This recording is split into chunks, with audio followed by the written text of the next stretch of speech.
Hi everyone, welcome back to Mathfluence with Mr. L. In today's video, we are going to look at the remainder theorem. Now, why is it important that we understand the remainder theorem? It is because the remainder theorem allows us to do one thing. It allows us to find the remainder of a polynomial divisions without actually dividing the polynomials ourselves. So what does it really mean? Let me just put it in context here. So I'm going to create a quick long divisions system over here. Let's say I've got the dividend of p of x, right? The function p of x, right? The function p of x is my dividend, right? And I want to divide it by a divisor of, let's say, x minus a. Okay. Now, if you are not particularly familiar with the long divisions of polynomials, please go to my previous video. I explain it in depth with the different steps of how to do long divisions and also synthetic divisions. But for the purpose of this video, I'm going to stick with just long division. Now, so it's back to the problem here. We've got the dividend of p of x is a function p of x. It could be with the highest polynomials of polynomial power of 4, of 3, of 2, is anything you can think of, right? Now, my divisor is going to be x minus a. So if I divide the dividend by x minus a, let's say I'm going to get a quotient of q of x, okay? Now, q of x is my quotient. However, if we have a quotient q of x and we got no remainder, that's good for us, right? However, sometimes we do have a remainder, which is a constant that is left because we just can't divide it any further. So the mathematicians, the French mathematicians named Etienne Bezout, who came up with this theorem, he sort of just thought of it this way. So let's say if I've got the function b of x and it is my dividend, okay? Now, just like every other long divisions of numbers, if I've got my dividend, then it should be equals to my quotient, which is q of x, okay? Now, times my divisor, which is x minus a, okay? And I'm going to add it with the remainder. So the dividend is going to be equals to the divisor times the quotient plus the remainder, okay? So it's pretty easy to understand it that way. However, he sort of just came up with an idea. He said to himself, what if I change the letter x here with the letter a, right? What if I replace x with a? Okay, all the other letter x with a. So what's going to happen if I do that? Right, so what will happen is this. So p of a, right, is going to be equal to q of a, which is the quotient, times the divisor, which is a minus a now, and then we are going to plus it with the remainder, right? Now, what's happened next is this. P of a is going to be equal to q of a times a of a, which a minus a is 0. And we're going to plus it with the remainder, r. Okay, so what it means is now that we have p of a going to be equal to 0 plus r, because the quotient times 0 is just 0. So we got 0 plus r. And to conclude, it just means that p of a would just be equal to our remainder. Right, so what's the big idea behind this? The big idea behind this is that we are trying to, right, if we are replacing the value of x with a number, now what number should we replace the value or substitute the value of x with, is we are going to look for a value that would turn our divisor into 0. As you can see here, our divisor has turned into 0 once it's been replaced with the letter a. So even if we try to go for an even more sophisticated version of it, so we can say, I'm going to just write it over here. We can even just say, what if we want P of x equals to Q of x times bx minus a, all right, plus r. Okay, now our job is to try to make our divisor equal to 0. So if we want that, then that means b of x minus a has to be equal to 0. So therefore x is going to be equal to a over b. Okay, so that's what we want. So now if that's the case, then we just replace the letter x, or substitute the letter x with a over b. Now we're going to get the same thing. We're going to get q of a over b, whatever that may be, times p times a over b, all right, minus a plus r. Right, if we do all of our algebra correctly, we should have p of a over b equals to q of a over b. Once again, it will be 0. Why? Because the b and the b cancel each other out, and a minus a is just a 0. Now, plus r, and then the whole thing repeats itself again. So p of a over b, okay, is going to just be equal to r. Okay, so that's the big idea behind this. We're trying to make our divisor equal to 0.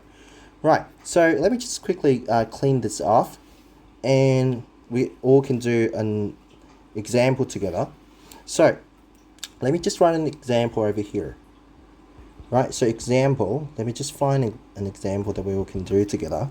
Let's say we've got the functions of x cubed minus x squared, okay, minus 4x minus 5, and we want to divide it by x minus 1. Right, so our job is to find the remainder. Right, let's go. I'm gonna just write it up here. Find the remainder. Find the remainder of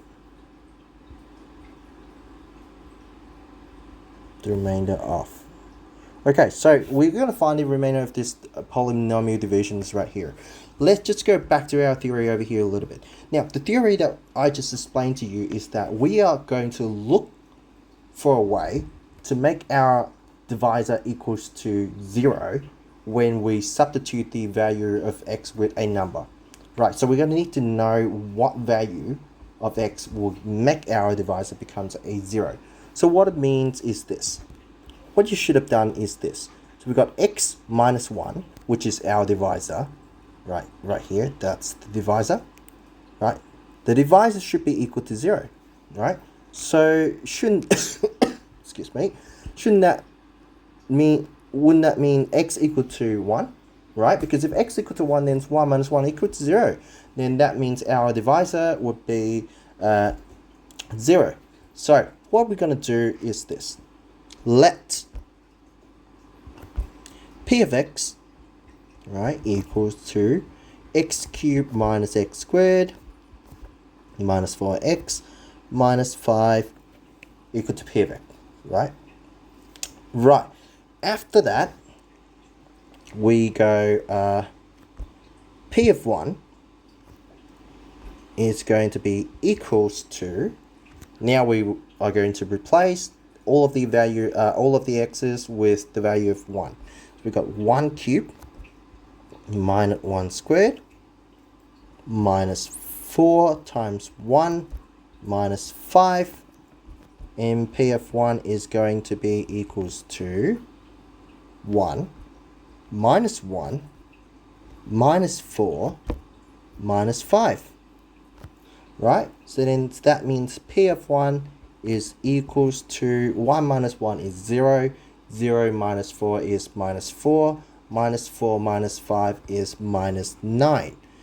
So you can see we have just found the remainder of the division of between two polynomials here without actually doing the division ourselves, right? So usually what you would have done is that you're going to go ahead and just, set out the long division system: x cubed minus x squared minus 4x minus 5, and then divided by x minus 1, and whatever the quotient might be, you will get it up here, you will get it up the top right here, and then you should have a minus 9 down the bottom, because that number is the constant, and then you can't just divide minus 9 by x minus 1 any further. Okay, so that's how you would use the remainder theorem. Now maybe we can try another example. Alright, so here we have another example. Also the same task. We need to find the remainder of the polynomial divisions of 6x cubed minus 3x squared plus x plus 1 divided by 2x minus 7. Okay, right. So just remember, our task is to find the value of x to substitute into the dividend. Now the value of x has to make our divisor becomes 0. So what it means is this: 2x minus 7 has to be equal to 0. So then that means x has to be equal to 7 over 2. Okay? Right. So if that's the case, keep that in mind. We're going to go ahead and just go and let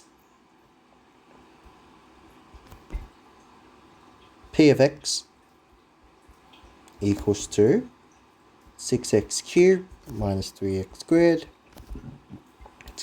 plus x plus 1. Alright, so that's what we're going to do first. And because we know that if we less 2x minus 7, which is our divisor, equal to 0, then x has to be equal to 7 over 2. So 7 over 2 is what we are going to substitute our x value with. So we've got p of 7 over 2, okay, equal to 6 times 7 cubed over 2 cubed minus 3 times 7 squared over 2 squared plus 7 over 2 plus 1. Now, if you do this, you should have p of 7 over 2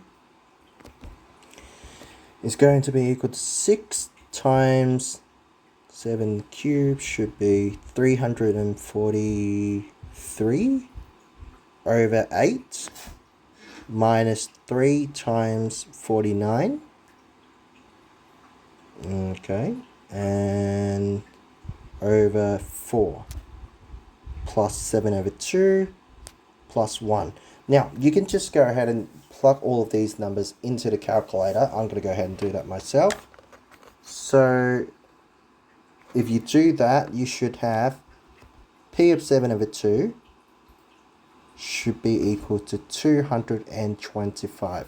So that is our remainder. So the remainder of 6x cubed minus 3x squared plus x plus 1 divided by 2x minus 7 is 225. I'm going to just write it here. The remainder, remainder is 225. Simple as that. So the only thing that you really need to do every time you need to find the remainder of a polynomial division is to find out what x value will make your divisor equal to 0, and then you substitute it back into the dividend, and then you would just get your answer. Okay, well, I hope that this video sort of just explained to you a little bit more about how the remainder theorems work. And if you like the video, please leave a like and subscribe, and stay tuned for more video. See ya. Bye.